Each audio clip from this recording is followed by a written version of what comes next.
Did you have a chance to look at the Bobby Green Islam? I mean, there wasn't much to look at, but did you have a chance to see what I happened? didn't see the fight, but Yeah. We can still talk about it. It went quick.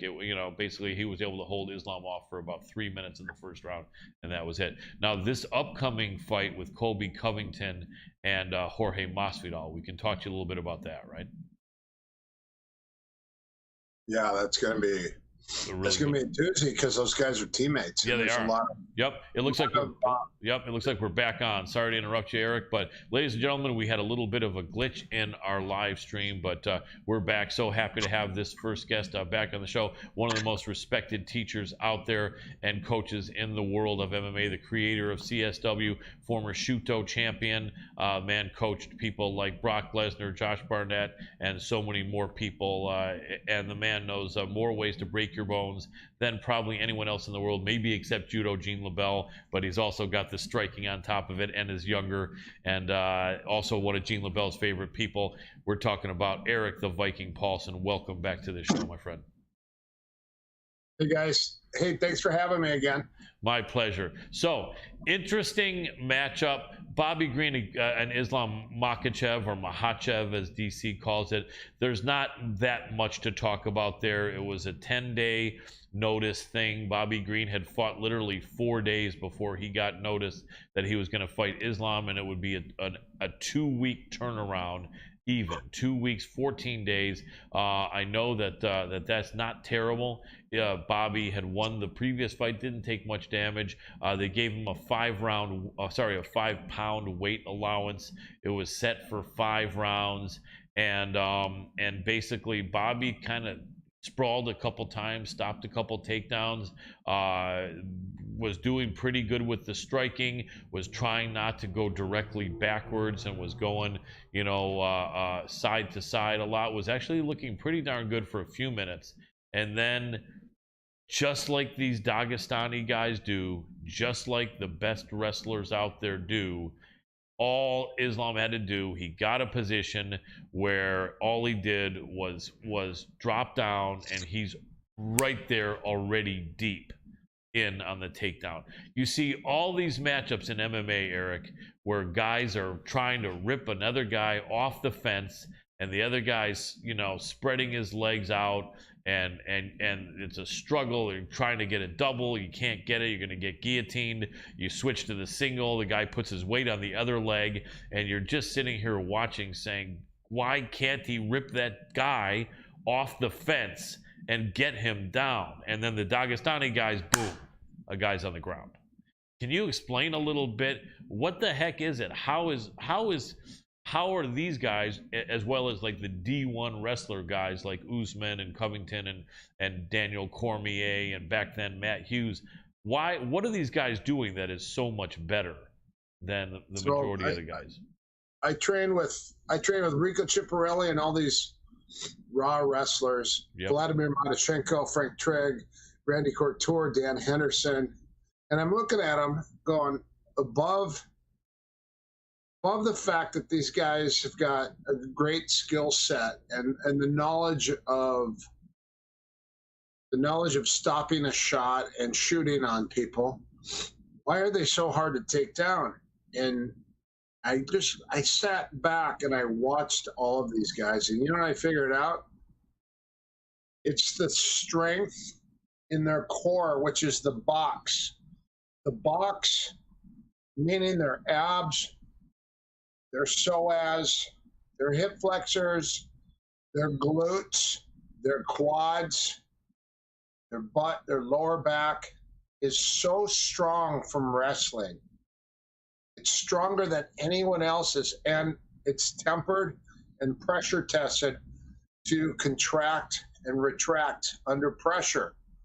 And their core is engaged so fast and so much from takedowns and from wrestling that they become stronger, more Herculean than most normal people, because of the fact that they're constantly lifting and stopping shots and locking their hips, picking people up. They got big quads, big glutes, they got big hamstrings, they've got strong abs, they've got strong psoas, the entire box. The box goes from under the rib cage, the abs, all the way down below the hips to the center of the thigh and back up the side of their hips. That's what I consider the box. And the box, the muscles in that box are so powerful and so developed more than any other athletes that's what stops a shot. I've also heard someone call it the triangle of power. Okay, they could say triangle. If you're Illuminati, or if no, I'm kidding. If you're, right, depending on who you are, but yeah, just that core. You're right. Yeah, it's called the box. Randy Couture called it a box, and he said if you get your head out of the box, you're clear. If not, you got all the muscles from a wrestler covering you, and you can't go anywhere. Yeah.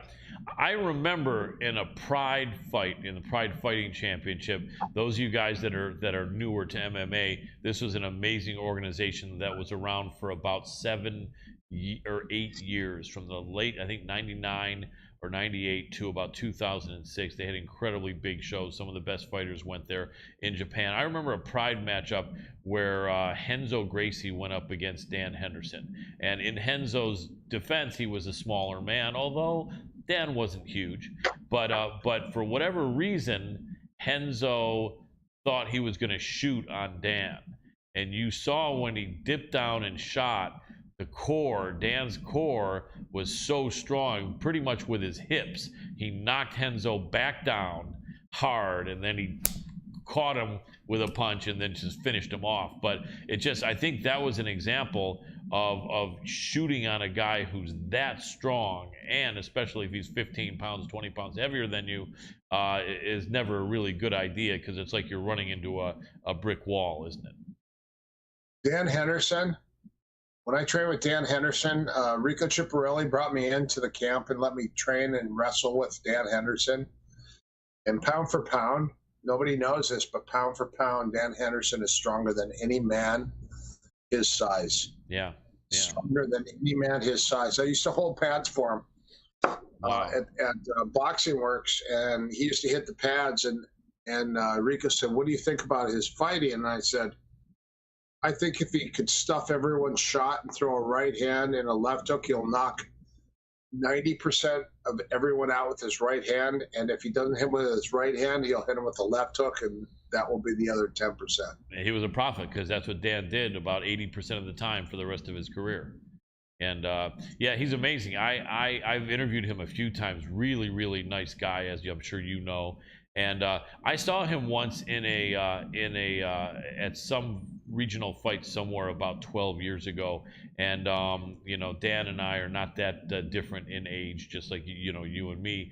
And so I said to myself, I thought, I was never a professional fighter, but I was always a guy that trained, and a pretty rugged guy. Always played football, and trained martial arts in different styles, grappling and standing. And I remember I looked at Dan from I was a few rows in the seating, and I said, I have a feeling that not only wouldn't it hurt him if I punched him or kicked him, but I could probably hit him with a bat and it wouldn't hurt him. I mean, he literally, he looked like a brick wall. He is an icon, and he is stronger. Nobody knows. A lot of people do not know how strong Dan Henderson actually was. Yeah. Rico Chiapparelli said, "Hey, I want you to run and condition." And he goes, "No, I don't need to." Wow. Rico got taken off. He's like, "What? All my athletes condition. You need to run. You need to condition." He goes, "I don't need to." Yeah. And nobody knew the reason he didn't need to or didn't want to was because he was so much exceptionally stronger than every other person that he would lock horns with. Yeah, and he had done it for 20 years. He had done 20 years or more of that conditioning already since he was probably 7 years old or something like that. Yeah, that's one thing that a lot of people don't see, who don't ever get to sit or stand close to these fighters, is something about the camera almost takes away a little bit of how tough professional fighters like yourself are. You don't get to clearly see the cauliflower ears or the scar tissue. And I remember, I think that was fairly early on from me meeting some professional MMA fighters. This might have been 20 years ago or so, and I've been following it for 10 years longer. But I think, yeah, Dan Henderson was one of the first famous people I was sitting near, and I remember only having watched it on TV, thinking, man, on TV this guy looks like a tough guy, but when you stand near him, it just you can really see the years of training and the ears and the scar tissue. And yeah, no, just sitting near him, it's something that a lot of people don't. If you don't know, now you know.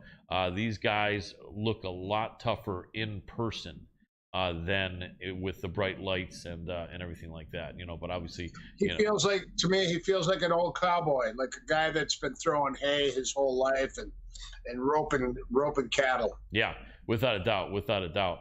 So in this fight, Bobby Green had only 10 days notice. It was not an ideal situation, and we can't argue that. But the thing that they were saying is that, as far as, and I'm glad we talked about the example of trying to take these guys down, but now looking at the fact of these guys taking other people down, one of the things people were saying, and this is no rip on Bobby Green, because he did better than a lot of people could do. I couldn't last 2 seconds with Islam Makhachev, or most people on the street. But anyway, people were saying Bobby is so good at his get-up game, and he is. It's so hard to hold him down.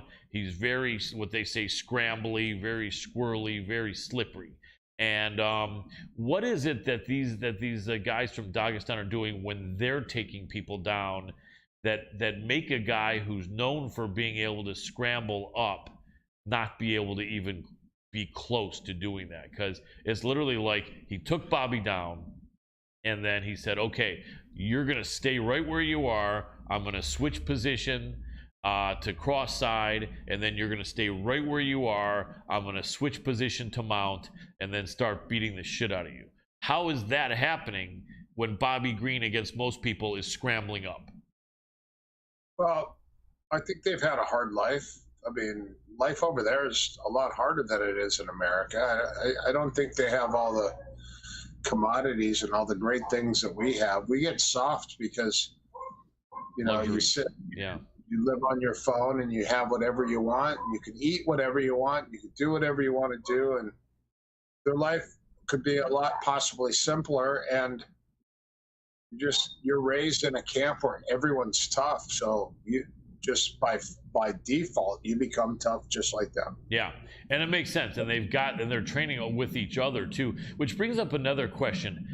Wrestling training, as I think you know, and it's all tough. If you're doing jiu-jitsu and you've got someone who's reckless, or someone who's much stronger and better than you, or someone who's an asshole, or someone who's mad at you, training jiu-jitsu can be very dangerous. We all know that. But I think people in the know have seen that training high-level wrestling really hard is one of the most dangerous as far as getting injuries. Over at AKA, and I've interviewed Javier Mendez several times, for a couple of years they were known for having guys have to constantly pull out of fights because of injuries. Because you had guys over there from Josh Koscheck, John Fitch, Habib, early days, Luke Rockhold, Islam, Daniel Cormier, and they were, wrestling the shit out of each other and hard. And then Javier Mendez mentioned that they actively and consciously said, we got to stop this. We have no desire to be known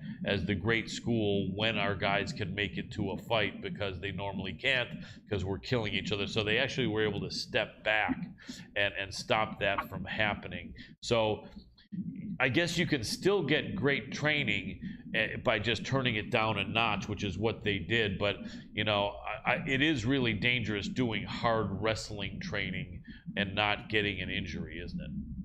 Look at all the sambo. Look at all the sambo, and look at all the Iranian and all the different wrestling from Russia and the Eastern Bloc countries. Those guys are hard. They're just hard people because that's the style. It's super hard. It's not.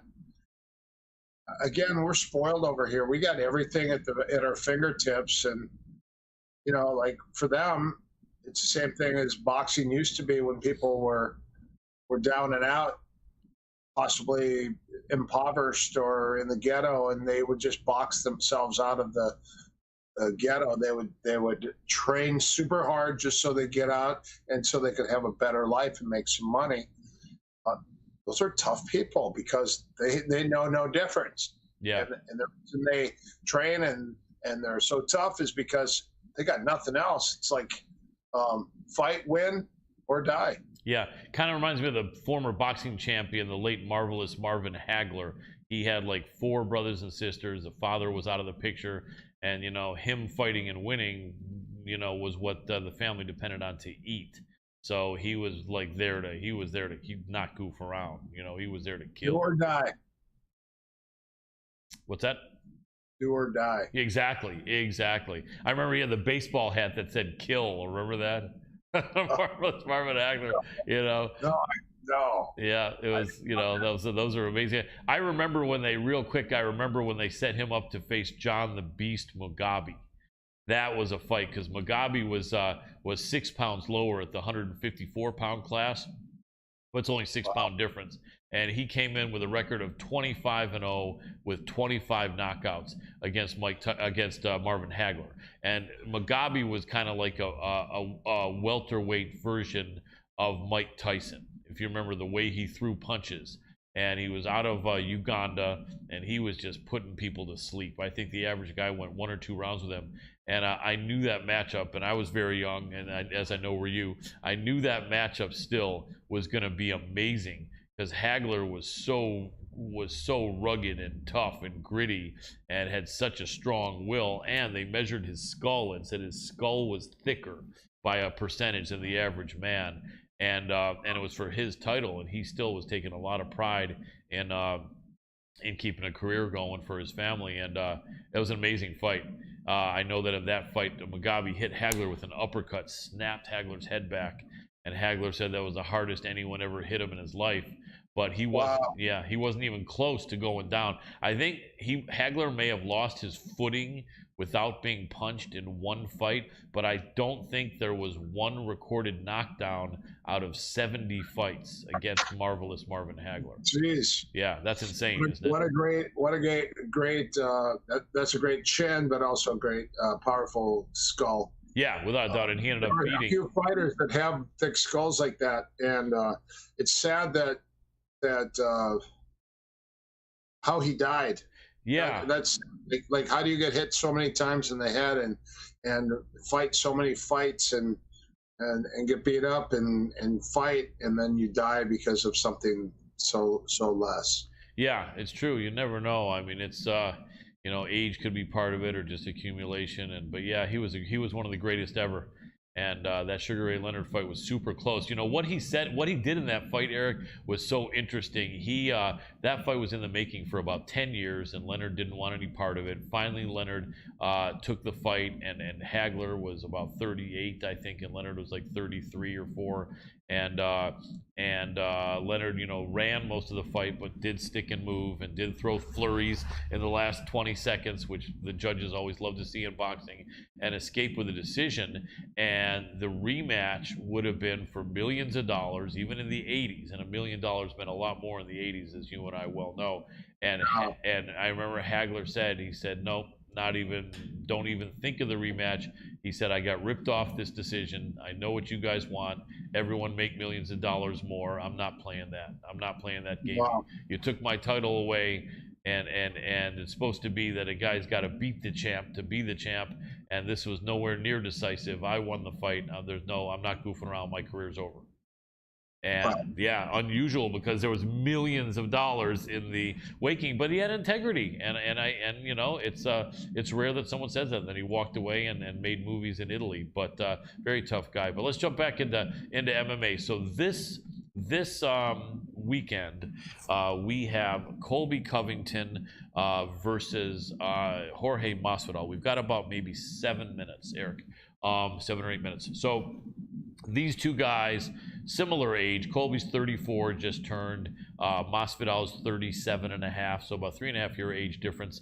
Masvidal was already kind of an established guy fighting in Strikeforce, or just got into the UFC 7-8 years ago when Colby started training with him. Maybe it's 10 years ago now, at American Top Team, and they were good friends. And Colby was a guy coming up, and Jorge was a guy who hadn't really found his stride yet, although he was, you know, a somewhat well-known guy. He had come up with Kimbo Slice doing those backyard fights in Florida. But anyway, friends for all these years, and then I think, as normally happens when both guys start rising to the top, I think they realize that they may be fighting each other, or they got into an argument, or who knows what, but all of a sudden they're no longer in the same training camp.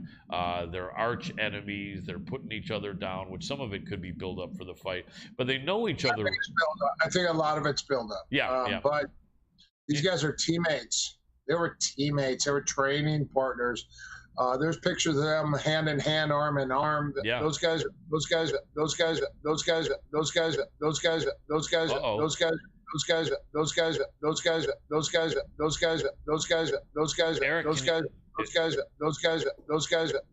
got kind of a sound loop. That was very odd. Dr. Adam Roorda, is there a name for that? Probably not. If there is, we don't need to know. All right, we're calling Eric back.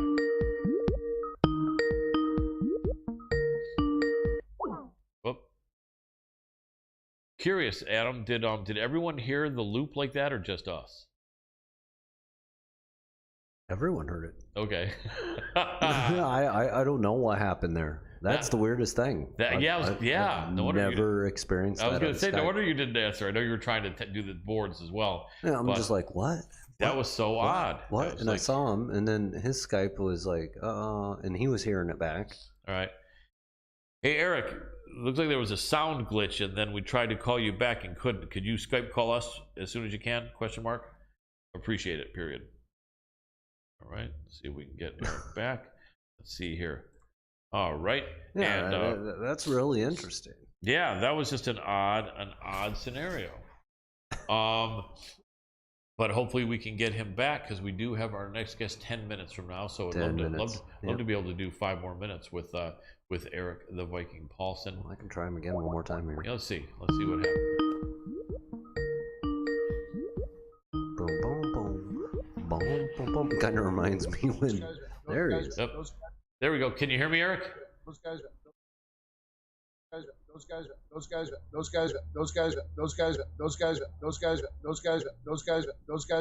is, what are the odds that would have come back when we connected with him? That's so weird. That is the oddest thing, man. His computer's sitting there looping. His? Yeah. Okay. He's probably gonna. He's not gonna be able to do it. Yeah. All right. Let's see. Oh man! For some reason, your computer started looping what you were saying, and when we called, let's see if this works. Let's see. Those guys. Eric, can you hear me? Those guys.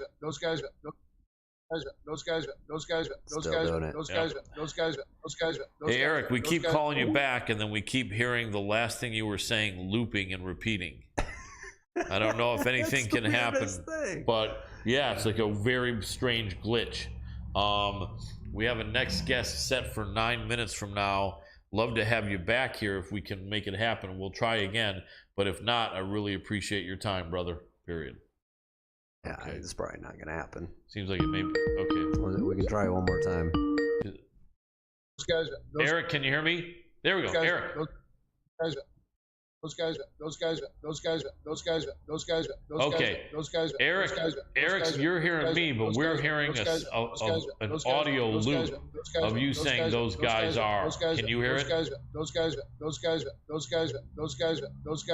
Did Eric call us? Adam, maybe we should try that.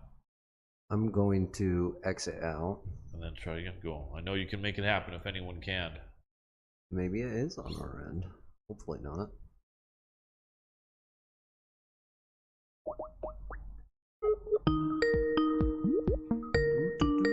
Those guys. Whoop. Now, has he tried to call us? Could that fix it, Adam, if we had him call us? No, he did that. Oh, he did? 3 times. Okay. Yeah, it's just not going to work. In fact, I'm going to turn it down in the background. All right. Yeah. So, okay, let me and think. just let him know it's a technical issue, and that's where we're going to have to go. Eric, it looks like there's a technical issue where the sound keeps looping from the last thing you were saying, and no matter what we do, it's not going to go away. So I apologize, but it looks like there's no way we can connect again here to finish the interview, period. New paragraph. I really appreciate your time and insight, brother. If you wanted to text me anything for me to say on the air, feel free. Thanks again, period. Okay, sorry about that, ladies and gentlemen. Would have loved to finish that interview, and yeah, unfortunately, it's just looping. Yeah, all right. Nothing I can do about that. Nope, Colin. nothing the doctor can do about that, and there's definitely nothing I can do about it. So, okay, Dr. Adam Roorda, and we've got 6 minutes before our next guest, and so we'll talk more about this in the third segment, Adam. I just thought maybe I'd touch on it briefly here. Can you add something to? In fact, let me present this to you because I didn't have a chance to say this to Eric, unfortunately. So we all know, at least anyone that knows collegiate wrestling knows Bo Nickel, 3-time national champion, I think world champion, Olympic qualifier. He was brought in, I think, about a year ago to help Jorge Masvidal in the second Kamaru Usman fight, and was able to show impressive wrestling defense. I think Usman still out wrestled him to an extent, and then did end up catching him with a right and knocking him out, or almost knocking him out for the finish. But I think he had only a couple months with Bo Nickel at that time. Now I think he's got like a full year in, or close to it, with Bo Nickel working for this Colby matchup. Now, Usman and Colby have fought 2 fights close. The first one stopped an apparent jaw injury on Colby, although now it may not have been a broken jaw, but it was stopped in a close fight. Second fight was a coin toss. A lot of people felt Colby won that fight really close. So we're looking at Colby versus Bo Nickel. Now, Bo Nickel made a statement, and he said that Colby has a pretty extensive wrestling background, but his wrestling and grappling technique is not very strong. Now, obviously, that probably what he meant there, Adam, is compared to Bo Nickel, Colby's pure wrestling technique is not that strong. But are we supposed to, should we assume that that's what he meant, or are we supposed to believe now that Colby, considered one of the best wrestlers, I don't think Colby's that good of a wrestler. Honestly, he's okay. He's dominating most everyone except for Usman with his wrestling.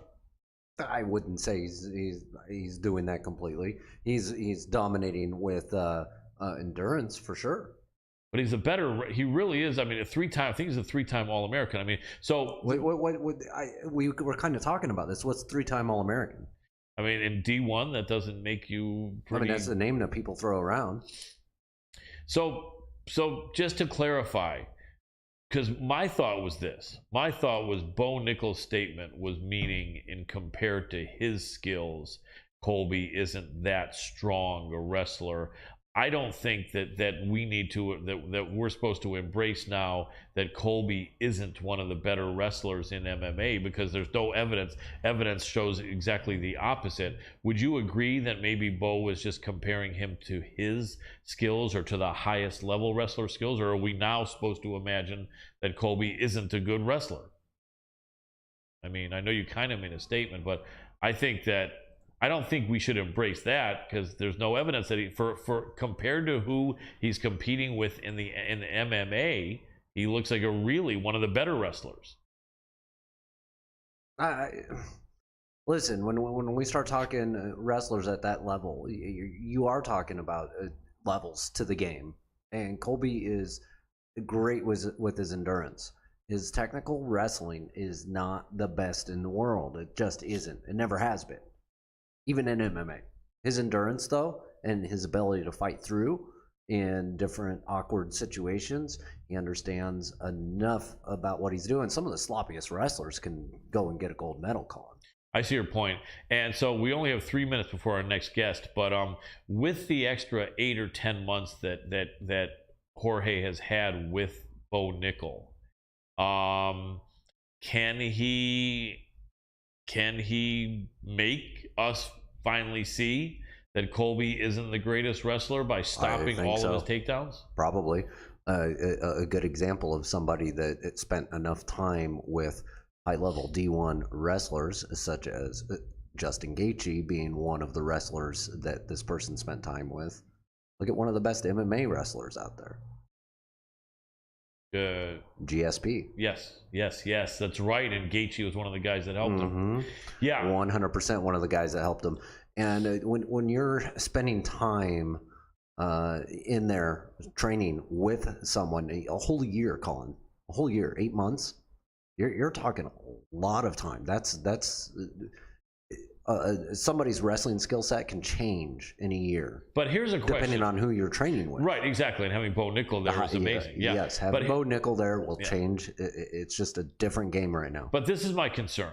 When GSP had people like Gaethje and other people that were on the Canadian, wrestling Olympic team and so on, he started bringing in these people, I think, when he was like 22, 23, 24. Age has nothing to do with it. Are you sure? Because at 37, at 37, a guy who wasn't even D3, a high school wrestler, albeit a good one, and Masvidal's wrestling for MMA makes him look like a D2 wrestler.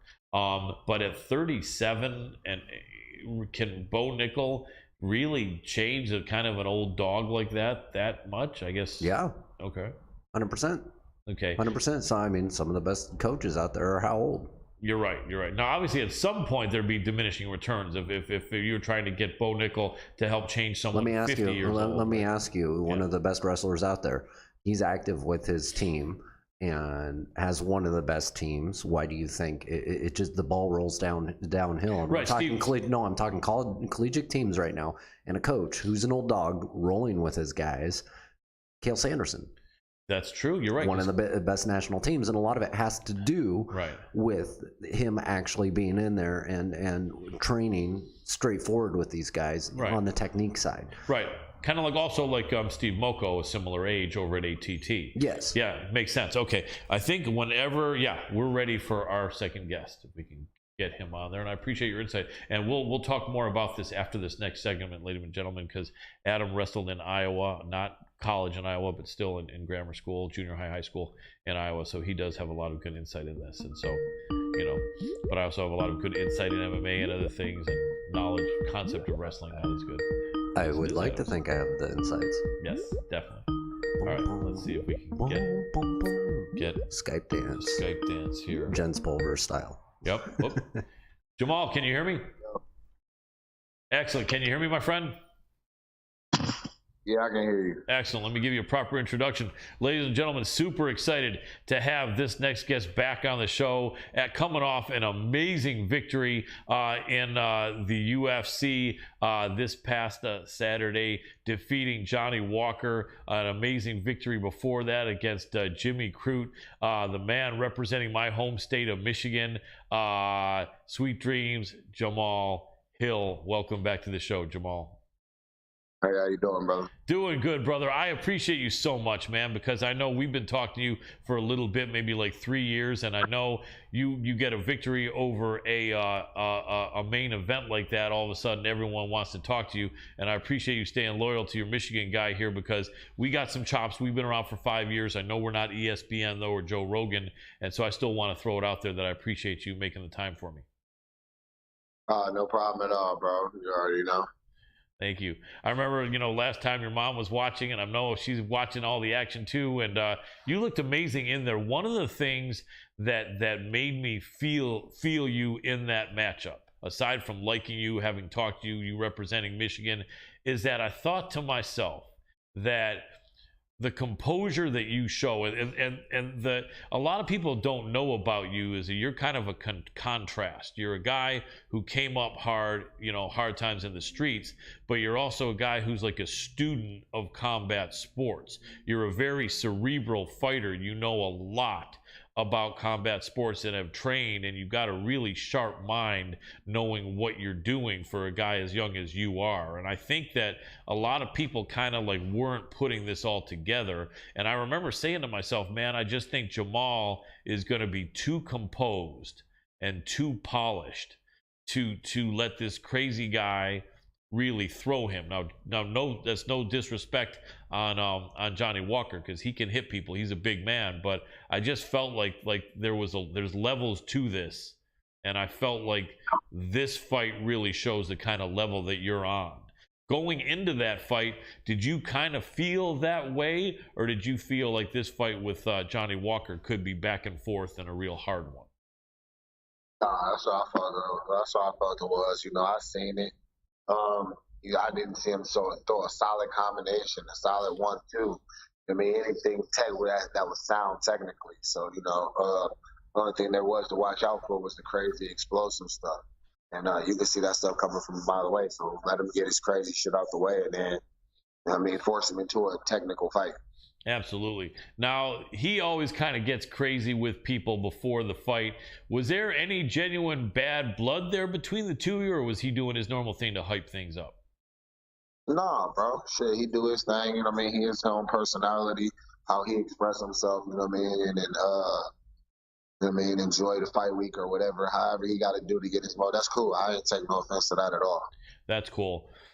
So after the fight, because that was a great knockout. You just caught him with something really slick, and then you came in and finished. Like when you dove in for the finish, it's like you caught him right with that first ground and pound, like right on the jaw. And it's like, that's something a lot of people don't know, is that it's tough when someone's falling backward and you're running in.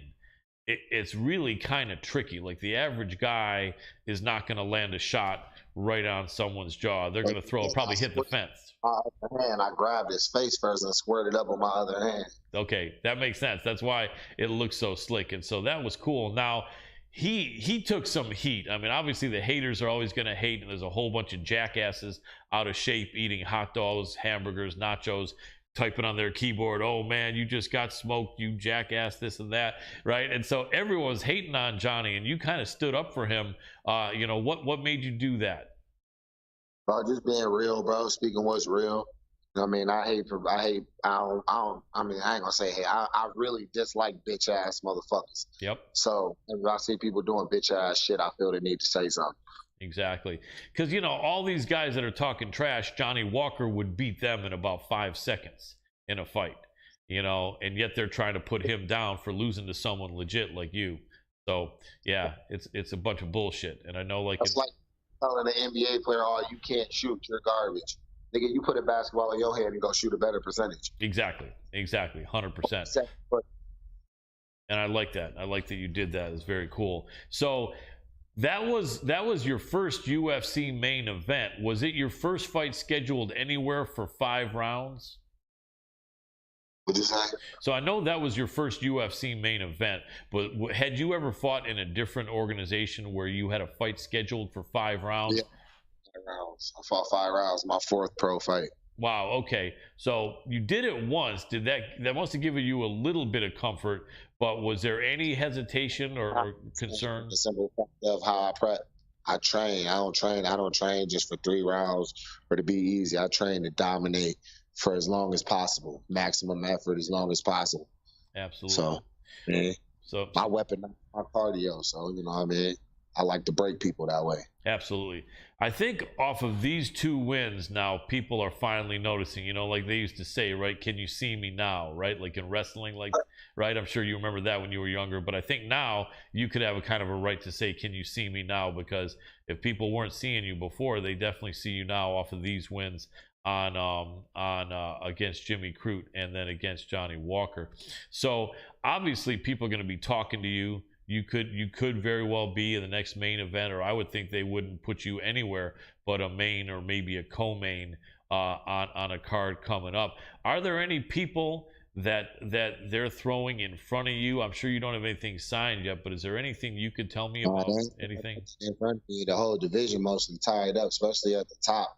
Yeah. You know, like one name people keep saying, they keep saying Anthony Smith, but I mean, I'm cool with Anthony Smith. You know, I got a lot of respect for Anthony Smith.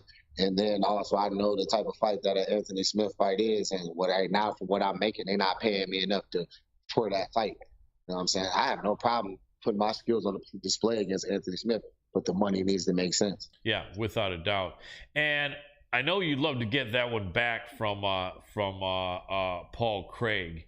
How interested do you think his camp would be in fighting you again here before he gets a higher contender? Probably not at all, And I'm not interested in that right now either. You know what I'm saying? huh? Like, Okay. we deserve to move up. We deserve to move up. Well, there's no need for us to step on each other right now. He's lined up. He's got his match lined up. You know, I'm trying to get a fight with Vulcan. So I'm looking at trying to get that done, and then he wins that, then I win that. Then now if we looking at top 5, we're moving forward to somewhere in that regard. I mean, somewhere we can maybe headline our own card. Then yeah, we talking. That makes sense. Who does Craig have? He's got Dakota Krylov. Interesting. And Krylov is kind of like a tall, lanky kind of submission guy. It's got a little bit of hands, so that should be interesting. So all right, so then basically, yeah, I see what you're saying. So you're looking up. We got Glover going up against Jerry.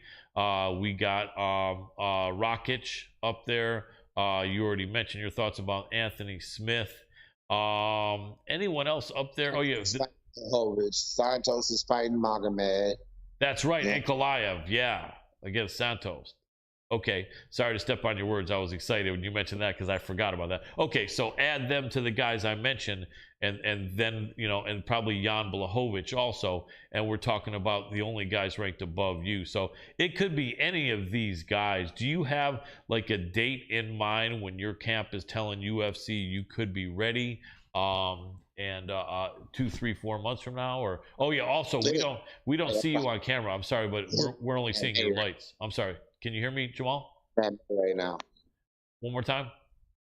We're looking at May right now. You're looking at May. Very cool. Also, we see the camera only looking at the lights in your room for some reason. I don't. If you could bring it down. There you go. Now we got your face. Sweet. Went out to eat and have some drinks and stuff. I hear you, man. I appreciate you. I won't keep you maybe about 6 or 7 more minutes. Is that all right? All right. I appreciate you, man. We'll make it quick. All right. So let's talk about these matches that are coming up that are already signed. We got Ankalaev against Thiago Santos. How do you see that fight playing out, or do you see a couple different possibilities? I don't know. Like, honestly, I ain't really paid attention to Magomed like that for real. All right. He got his own little Christmas, little swag on, whatever. But I haven't seen him put together than Kuchalaba. And Santos is kind of like one of those, just like, oh, come and get me. You know what I mean? Type stands back and then wants to try to blast you with a power shot. But he don't just walk into something crazy. I don't really see him finishing everything. Okay, so you feel then that Ankalaev wins that one, or you're saying Santos? I think Ankalaev wins just because he's more active. Santos kind of needs you to come forward and come to him. I agree, and then I think also, with all respect to Santos, his age, he's getting up to that point where it looks like he's kind of in the twilight of his career, and so it is a big ask, as they say, for him to beat. The way he used to fight, you can't do that shit no more. That whole the couple world back then, like that whole spinning, whirly, twirly kick, like against the new dudes that's crisp and clean in there, we'll fuck you up. You know what I'm saying? That makes sense. It's kind of like Walker. Him is almost a similar style with the two Brazilians, Santos and Walker. And you make a good point that isn't working against the better guys, the up and coming guys that have some experience. That makes sense. All right, Jiri against Glover. Man, Glover. People didn't think he'd get by Blachowicz, and then he just won. Did Glover? Who did Glover to sure winning that fight? 100%. Yeah, I think so too. I think Jiri is not going to be able to deal with the balance and the wrestling and everything. Glover's last fight was his title win, or did he make a defense yet? I don't know why. My mind's all cloudy. Yeah. Jiri's shown the ability to be able to land solid. So if he lands solid, I mean, yeah, bro, he can knock him out. But like, if my man's get him down, if he get on top of him, it's a wrap. I agree. So Glover's definitely a good fighter. So still dry. Say again? What'd you say, Jamal? I said, especially if he gets them down early while they still dry. Exactly right. A lot of people don't think of that, but by the time you get super sweaty, it's definitely hard to do. It's kind of like trying to hold on to a slippery eel on the ground. You make a really good point. So if Glover can get him down early, that makes a big difference. His movement isn't that sharp. You're saying Jiri's movement isn't that sharp? Now, as he gets tired, his movement isn't that sharp. As he gets tired. Interesting. Good point. He definitely has a whole bunch of crazy stuff that he does, though, but it almost seems like he's like a little slicker than guys like Santos and Walker, isn't he? He goes past 3 rounds. I got Glover 100%. Okay, cool. That makes sense. So your style is starting to look a little bit like Anderson Silva or a John Jones. Have you ever heard those comparisons? And what do you think of the two men I mentioned? I don't understand how y'all could remotely even say my shit look like John Jones. John Jones don't have hands. That is true. You're right. Let me take that. I'll take that back then. You're right, because John Jones isn't known for knocking anyone out. But I think as far as your composure and how slick you are, how about an Anderson Silva comparison? How do you like that? And I guess to a degree, but not really. But yeah, I can see how that could be made. You know what I mean, with the precision and just like kind of like the slick movement and the confidence. Absolutely, because you're being known as a sharpshooter, and you've earned your way up there, man. It's only a few fights. What is this? You've had 5 fights in the UFC? 6. All right.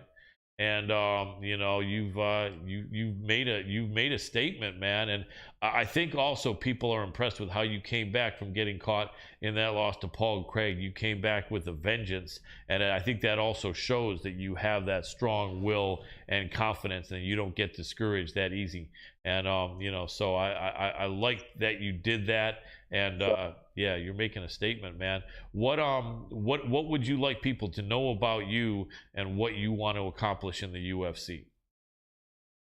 I just watch. I don't even care to tell nobody nothing for real. Just watch, pay attention. You know what I mean? If you do, it won't be a waste of your time. If you don't, it is what it is. Makes sense. Do you have a timeline that you're hoping to get a title shot? Are you thinking 2022, or are you thinking they may make you wait till next year? All right, I really don't care about the title. You just want to keep on winning, right? I'm just trying to, yeah. I mean, eventually that'll all take care of itself. I mean, everything that I'm talking about is going to take care of itself. So, I mean, right now I'm just worried. I'm just focused on the process. I'm not really tripping about nothing else. I like that. I appreciate that a lot. Remind our fans and our listeners where you train at. I train at the Black Lion Jiu-Jitsu Academy here in Grand Rapids, Michigan. Absolutely. And representing Michigan, man, you're doing Michigan proud. And after the Lions season where Matt Stafford came on a different team winning it all, it kind of got a lot of Lions and fans and Michiganders discouraged. So we got someone in Jamal Hill to cheer for, man. So I appreciate you doing this for our fellow Michiganders. Sure. Well, keep it up, Jamal. Really appreciate your time, my friend. Can't wait to see your next fight scheduled, man. And if you have time, man, we'd love to get you on before that to help promote that and talk to you and see what your thoughts are. Yeah, for sure, bro. Appreciate you having me. Very welcome. My pleasure. Have a great night. Yeah. Thanks. And that was Jamal Hill. Sweet dreams. Really good dude. And I'll tell you, after winning in the main event, and these 2 last wins in a row, people are talking to him. Everyone's pulling him one way or another. And, I told him, right, Adam, he could have said, man, I can't even really talk to anyone except ESPN or Joe Rogan or maybe Ariel Helwani. He could have taken that stance. And instead, I hit him up and he said, yeah, man, let's work it out. And he's running around as he is, but he made it happen. I really appreciate that, Jamal. And we believe in you, man, that he's proven himself. And really, really excited to see where he goes from here. He's in the picture for sure, though, isn't he, Dr. Adam Roorda? Absolutely in the picture. And not really surprising to us, but surprising for a lot of the MMA world to see what he's doing. Yeah. And, I'm real stoked to see him take a few more wins. And he's probably, I know he's saying he's not paying attention to the idea of the title and it'll just line up, but Quite frankly, he beat one of the guys that everybody was talking about a year ago. Yeah, without So doubt. right at a year ago, everybody, even Walker, me, I was all Walker hyped was a up hot on thing, Walker. yeah. So And Jimmy Crute was on a killing streak until Jamal stopped him. Yep. And so we've got somebody here that's going to be I think a serious contender within a couple fights, and without a doubt, he's a contender now, but probably a title contender. That's what I'm talking about. Yeah, without a doubt. Yeah, because if you look at it, there's really, I think he should be ranked like number 6 or 7 right now. Mm-hmm. I haven't looked, but if he's not, he's definitely like 8 or something. But the bottom line is Anthony Smith, I didn't realize that those guys were friends. And so he's not going to fight him for low money. So that's out. Not that they're going to be only offering him low money, but I just got a feeling maybe that one's out because people, if they can't avoid someone they train with and their friend, it makes sense. But other than that, you got the guys we mentioned. Glover's got Jiri, Prokaska, and then probably next in line is going to be the winner of Ankalaev Santos or what do you call him? Rakic. Alexander Rakic is definitely up there. And so that fight will happen. One of those fights will, unless someone gets hurt, in which point Jamal could possibly step in. But it looks like probably after this fight with Glover and Jiri, probably Rakic or Ankalaev has next. And then after that, possibly Jamal might have next, depending on what he does and if he can rack up one more really impressive win. But I think 2 more really impressive wins. Three for sure. Yeah, 3 more. I don't even think he needs 3 for sure. Yeah, 3 for sure, but even 2. Probably even 2 more impressive wins. But yeah, he's that's what I'm saying. Third fight. Yeah. He's a unique dude. I mean, we didn't have a lot of time to talk here, and sound quality wasn't the best. But if you guys want to go back about 3 months, we had a really good, detailed interview with Jamal Hill, and you can get to know a lot more about him and his mindset. And he was chilling at home, and the sound quality and everything was really, really good. So if you want to check that out, check out all of our archives are up. MMA Power Hour should be on our page, on my Colin Crandall page, on Adam Roorda on YouTube, as well as The Hannibal TV on Facebook and YouTube. Now, are there any interesting questions that we had there, Dr. Adam Roorda? No, more or less somebody asking if we could bring Terry Funk on the show. Well, I'll tell you what, me and Adam are both 50% owners and partners of the MMA Power Hour. So we don't tend to veto each other by saying, no, this is not going to happen because we talked to the other one. But just so, I don't know if Adam knows, Terry Funk is a guy who's probably 65 years old. He's been a wrestling icon for the last 40 years. But I don't know how relevant to an MMA show he would be. I mean, I think the chances of him following MMA really closely are slim. Maybe he does, but I would think only if he would be following MMA closely, and if he wanted to do Shoot him a message, Colin, and ask him if he follows MMA, and if he does, say, hey, would love to have you on MMA Power Hour on the Hannibal TV. Why not? Screw it. Yeah. Well, yeah, let's reach out. Let's see if we can see if he is an MMA fan. Yeah, because he's definitely known as one of the rugged tough guys in wrestling back in the day before. Everybody go tag Terry Funk and say, hey, learn about MMA real fast if you don't know anything about it, and if you do, get on MMA Power Hour. Yeah, because he was a guy. Yeah, he was a guy that was frequently bleeding and getting busted up a lot. That means he was willing to do dangerous things, and he was known as one of the true tough guys in pro wrestling, and a lot of those guys, for the dangerous stuff that they would do, could possibly have been MMA fighters, at least in the earlier days, depending on what their skill set was. But as far as a guy who was known to be a rugged, tough guy, Terry Funk was one of those to the highest level in professional wrestling. And so that'd be interesting. We can check and see. But forever, it's hard to not know the guy. Yeah. So Dr. Adam Roorda, let's get back to where we were with Bo Nickel and Jorge Masvidal. So your feeling is by having the additional 8 or 10 months with Bo Nickel on top of the couple months only, I think, that he had when preparing for the Usman fight will help him, and it makes sense. And I agree. He had a short notice fight with Usman a couple of years ago where they both literally got 2 weeks notice, and he was actually able to hold Usman off, but Usman really didn't look like he was in the best shape for that fight. No excuse. But then a year later, with a full camp, not that Masvidal looked like garbage, but Usman for the most part dominated that fight and stopped him. So he's coming off 2 losses in a row to Usman. Funny enough, both men are coming off 2 losses in a row against Usman. The only difference is that before that, Colby only had 1 loss out of 19 fights, and Jorge had about 10 losses out of about 35 fights. Also, Colby just turned 34. Masvidal's 37 and a half. So he's 3 years older. He's got 5 times as many losses. And against Usman, the short notice fight, he still lost most of the rounds, and Usman didn't even look like he was in great shape. And then the full camp, he got smoked.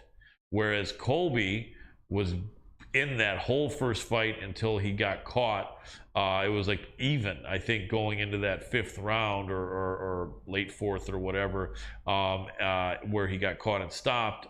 And then the second fight, a lot of people felt Colby could have been given the decision against Usman. Oh, I think he almost deserved that one. I do too. I do too. So yeah, you can't forget about his gimme against Tyron Woodley. Right. So arguably that was squeezed in there. Yeah. Oh yeah. So arguably, or not even really arguably, clearly Colby did better against that mutual opponent, Kamaru Usman.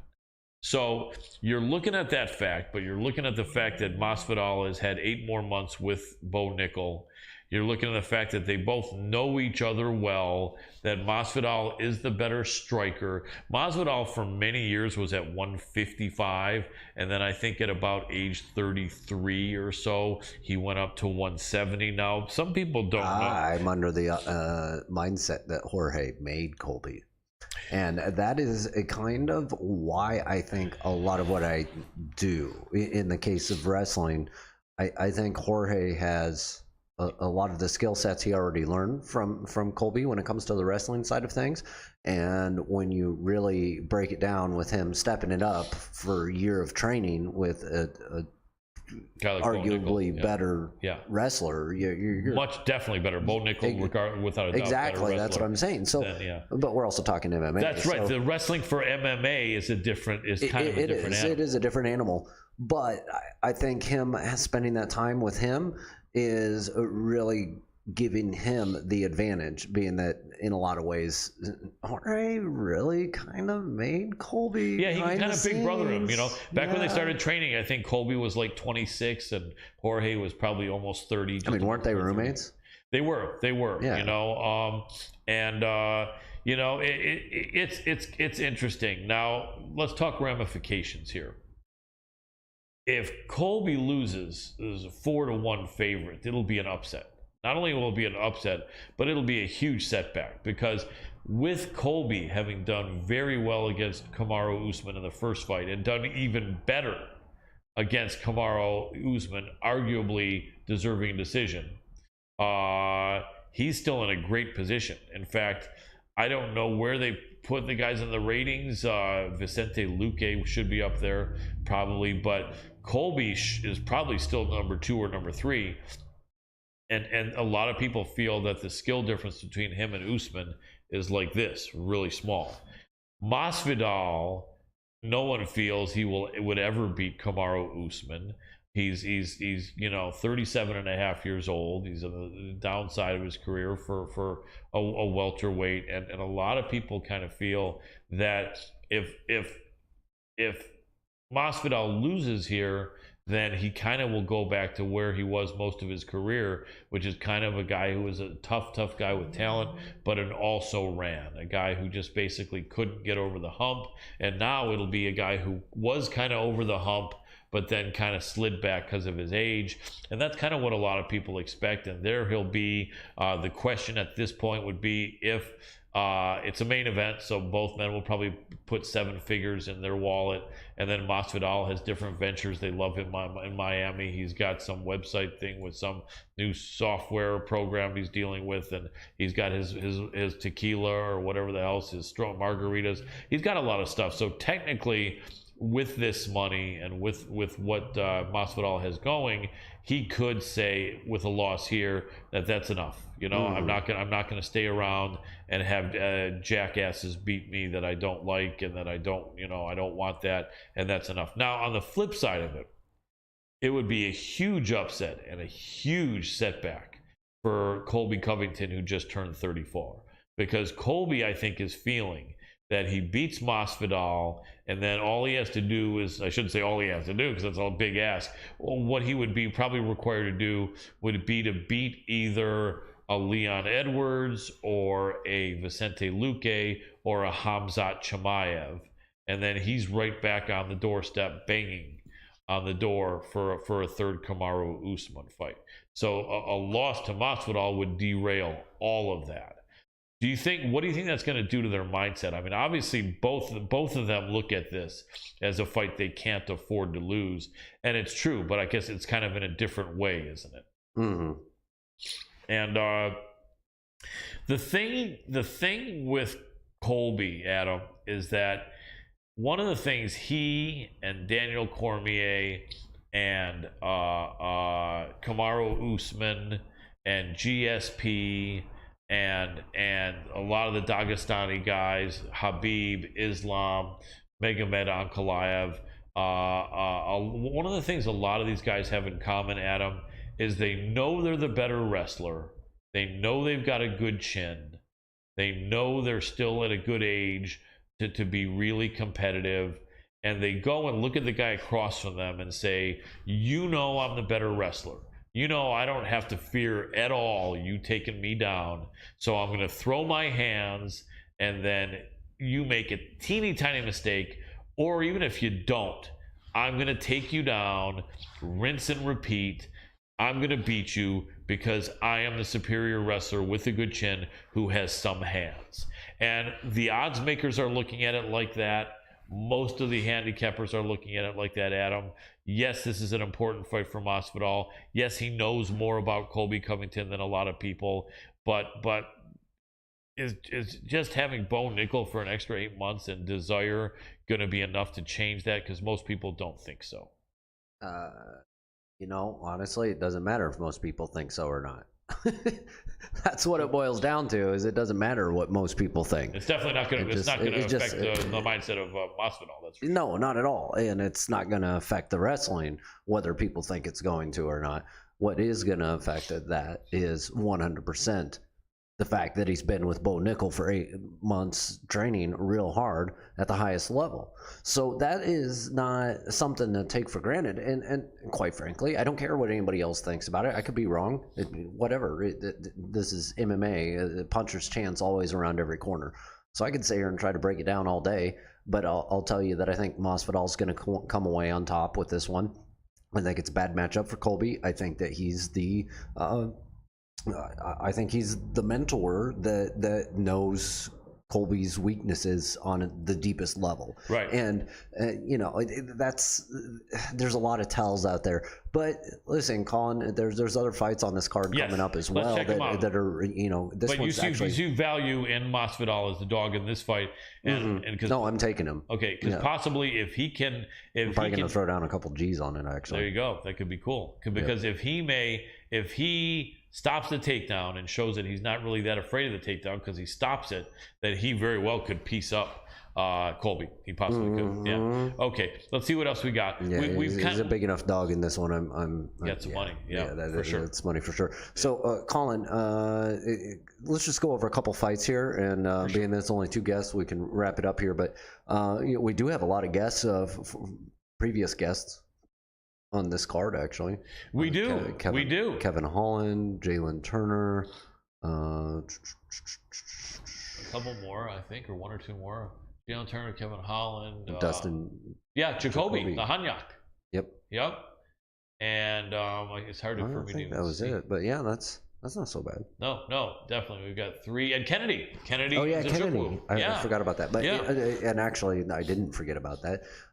Kennedy Nzukwu against Nicolay Negamoreno. Yeah, that's a good fight. I want to see that fight. That's going to be a good fight with these big men. Kennedy's coming off a loss. He's going to be really determined to get back on the right track, and he's a good dude. He's strong. He's athletic. He's fairly quick for a big muscular guy, and he's a good dude, really good guy. And I remember how he told me it's pronounced Nzechukwu. Kennedy Nzechukwu, because everyone tries to squeeze it together, but you actually have the Nzechukwu. Yep. And yeah, Colin, this is going to be exciting watching Nicolay come off a win against Isaac Villanueva. Yeah, it will be. Although Villanueva, as you guys, younger guys say, I'm kind of low key impressed with Villanueva, and also none of that's ever meant with disrespect. But he's a tough dude. But first round knockout is what I'm talking about. I think so too. And I'll tell you what, there's money to be made on this fight, because I think they have it almost even. The odds makers have it almost. No, even. I'm not calling that. I'm saying Nicolay came off that win. Oh, right. In 1 minute. Like 1 minute, 18 seconds, something like that for a knockout. Was that it in his last fight? Yeah. And I remember watching that. Right. Yeah, he's a tough dude. He is a tough dude. There's some interesting fights on this card, but that's going to be a good one. Always good to see the big men. The chances are this fight will watching these guys go at it, it's going to be somebody's getting knocked out. That's what I was going to say. But there's probably hardly any money to be made on this fight going under. In fact, they probably have the over/under at 2.5. It's usually either 1.5 or 2.5. If they think there's a good chance that the guys are going to knock someone out, it's going to be 2.5 for sure. Then they make it 1.5. But still, I think that's a good bet to go under 2.5. But you're probably going to be at like minus 200 for that, But still, there's some value there. You put 200 to win 100, or $20 to win 10, $2,000 to win 1,000. No, I am excited to watch Kevin Holland fight, but that's not one of my top ones. My other one that actually is a top one is Marina Rodriguez against Xiaonan Yan. Marina Rodriguez against, who is it? Xiaonan Yan. Oh, yeah, Xiaonan Yan. Yeah, she's tough. She did lose, though, to Carla, but there's no shame in that. Carla is an amazing wrestler. She beat Claudia Gadelia before that, and Carolina. She was on a killing streak before that, yeah. Carla was just motivated there because Carla, really felt she should have had the fight against Rose, the rematch, because she had beat Rose about 7 or 8 years previously.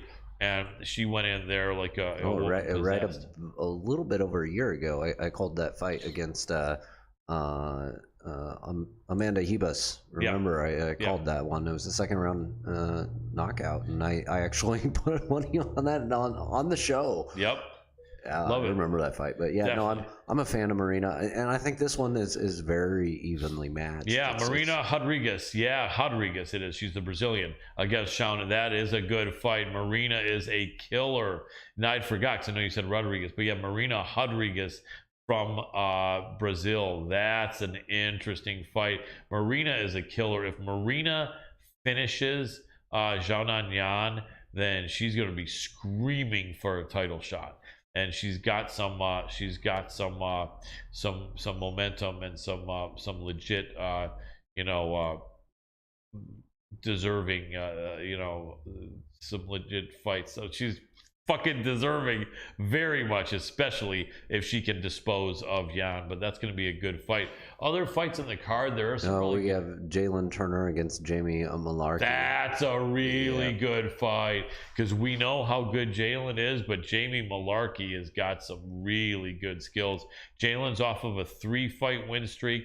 I think Malarkey is 2-1 in his last 3, but his 2 wins were super impressive. That's a really good fight. Fizia's going against Moicano, we already talked about. Not sure how great that's going to be, but it could be competitive, and it should be. And then who is above there? Spivak against Hardy. Greg Hardy, he's had some losses.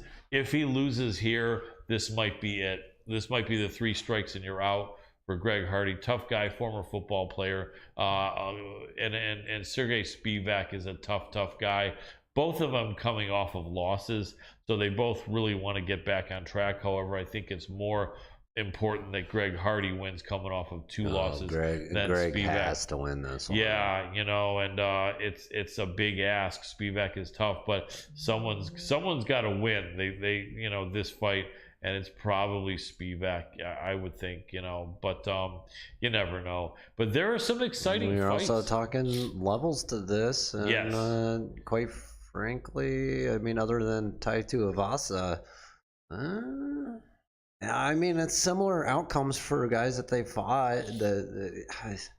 Like Marcin Tybura, just looking, Tom Aspinall loss. Right. I think it's just that Walt Harris lost. Spivak's a lot younger, and he's got more UFC experience. Like Hardy's 36 there, 37. He's 33. 33. Oh wow, he's younger than I thought. Spivak's only like 27 though, or 28. I mean, I think there's more upside on Spivak, but Hardy's a cool dude. I interviewed him in person in Boston after a victory there. Very respectful dude, speaks well. I know a lot of people hate him because he had some domestic violence issues where he was charged with something against his ex or something. I don't condone that at all, and I'm not trying to diminish it or make it seem like it's nothing, but I don't know that he was ever convicted, and you know, but the bottom line is a lot of haters, because they looked at him from a case from like 8 years ago as a bad guy, and you know that's not a good thing. But I think whatever he did, I don't think he had to do time, and so I think he dealt with all the backlash, and I think he has not had any problem with anyone complaining about violence against them from Greg Hardy in about 7 years now, or 6 years. It should be a really interesting card and a lot of good fights. Also, I want to let you guys know that are watching, if you want to have questions asked of the fighters, we will do that if you throw in a tip for us. You know, because in the middle of the interviews, if you want a question asked, throw a tip at us on YouTube. We get a note, and then we'll ask the question. So a great question asked, Colin, by Patrick Guerra on YouTube. You guys think UFC will use Russians with the Russian ban going on? And who is this? Was this Patrick Guerrero or Peter Guerrero? Patrick Guerra. Patrick Guerra. Okay. Or Guerra. Okay. Or Guerra. And I don't know. Maybe I'm butchering it, and I apologize if I am, Patrick. But it says, or he's asking if you guys think UFC will use Russians with the Russian ban going on. Well, honestly, I don't think Dana really gives a shit. He's not one to care. The problem they're going to have is with paying the fighters coming out of the United States and using SWIFT as the primary function. However, if they use Lith token, please don't let me know and find a way to do it without anybody else knowing. But they'll probably end up using Bitcoin, honestly, and just going ahead and doing the fights. And I think most of the Russian fighters will probably be okay with it. Yeah, and not only that, sorry to interrupt you if you want to continue. I just think Dana just doesn't give a shit about politics at the end of the day, because he's like, you know what, these are two separate things. You know, part of the fight world. I mean, come on, look at the reality of what happens with Americans against Russians during these times. There's an entire best-selling series of films based on boxers that are Russian and American. Literally, Rocky. Come on, like you don't get more pay-per-view buys than that. That's true. And, so that's a reality that I think right now this kind of creates the narrative that really sells. Right. I mean, Rocky IV, against Drago. I must break you. I don't think that's gonna change. No, and also just to kind of coattail whatever on what Adam said, and to clarify, not that he needs it, but I don't think, you know, and he wasn't saying that Dana doesn't give a shit about what's going on in the Ukraine. I'm sure Dana does, but I think what he meant, and I'm sure of it, is that Dana's not wanting to lump a Russian professional fighter into being somehow a leader as part of the Russian government that's deciding to invade Ukraine and do all this terrible stuff, because they're not.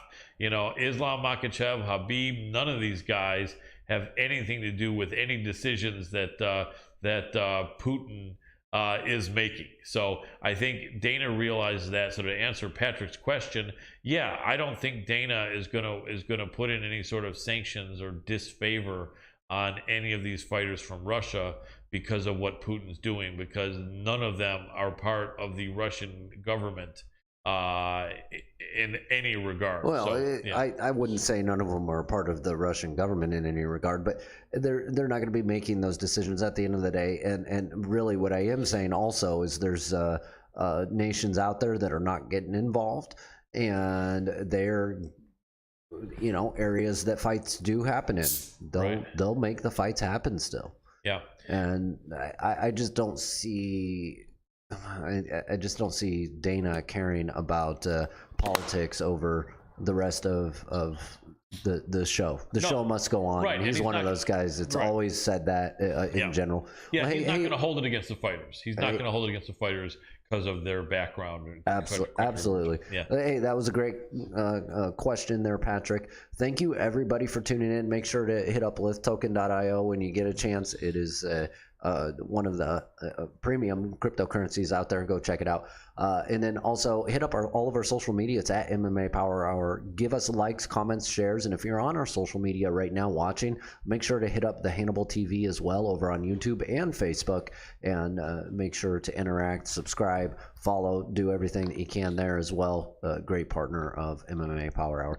And Colin, I'm going to go ahead and wrap it up and call it a night. Everybody out there, you have a good one. Absolutely. And I will do that too. What I'm going to do here before wrapping it up is the last thing that Coach Eric the Viking Paulson said is that with Masvidal and Colby being best friends and training partners, they've got similar mindsets politically. I know Colby has his gimmick, but Masvidal kind of has a persona that he's created. It's about who wants it worse and who wants it more, and that's who will win, and then they will be friends afterwards.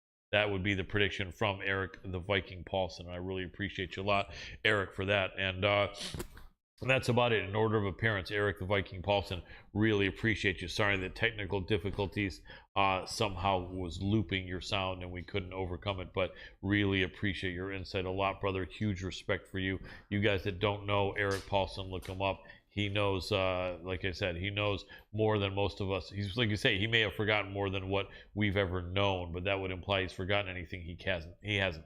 Maybe 20 years from now, when he's in his 70s, you can say he's forgotten more than we've ever known, but he knows 10 times more than most of us will ever know. Anyway, thank you so much, Coach Eric Paulson. Jamal Hill, sweet dreams. Hill, the man coming off of 2 amazing victories, stopping Jimmy Crute, stopping Johnny Walker. The man is legit AF, as you guys like to say in the text. He's legit as fuck. Thank you so much, Jamal Hill, for coming on, man, in light of all the demand that you're getting, and we really appreciate you, man. Thank you, brother. That's about it. Dr. Adam Roorda, all of our entire team in the MMA Power Hour. Spread the love in a positive way. Be that guy, be that girl. Let people know you got your back and that you care about them. Take good care of your pets. And unconditional love is what you get from them, and they deserve all the love in the world. And big love from me to all of you. For our team, Dr. Adam Roorda, this is Colin Crandall, and for tonight, I am tapping out.